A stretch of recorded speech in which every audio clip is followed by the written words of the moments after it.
ରାତି ଅଧରେ ଯଦି ଜଗା ଦର୍ଶନ କରିବା ପାଇଁ ସୁଯୋଗ ମିଳେ ତାଠୁ ବଡ଼ ଖୁସିର ଖବର ମୋ ପାଇଁ ତ କିଛି ବି ନୁହେଁ।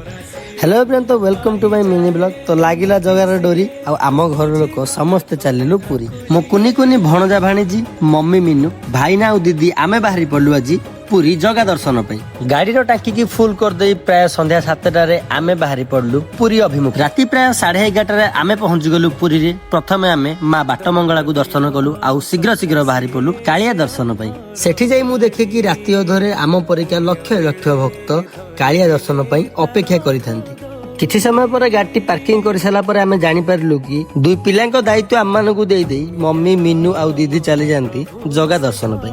ଗାଡିର ପଛ ସିଟରେ ପୁଅ ଆଉ ଝିଅକୁ ଶୁଆଇ ଦେଇ ଭାଇନାଙ୍କର ମୋର ପହଞ୍ଚିଗଲୁ ପୁରୀ ସମୁଦ୍ର କୂଳରେ। ଭାଇ, ଯଦି ତମେ ପୁରୀ ସମୁଦ୍ର କୂଳକୁ ଯାଇକି ମୁଢି ମସଲା ପାଗ ଖାଇନ ତାହେଲେ ପୁରୀ ସମୁଦ୍ର କୂଳର ତମେ ମଜା ହିଁ ଆକ୍ଚୁଆଲି ନେଇନ। ଭାଇନାଙ୍କ ଆଖିରେ ଥାଏ ଆଖି ନିଦ, ତଥାପି ଆମ ସମୁଦ୍ର କୂଳର ବୁଲିବା ବନ୍ଦ ହେଲାନି। ରାତି ପ୍ରାୟ 2ଟା ବେଳେ ମମି, ମିନୁ ଆଉ ଦିଦି ଆସି ଆମ ପାଖରେ ପହଞ୍ଚି ଯାଆନ୍ତି। ତ ଫାଇନାଲି ଆମେ ସେଠାରେ ଖାଇଦେଇ ଚାଲି ଯାଉ ଆମ ହୋଟେଲ ରୁମକୁ।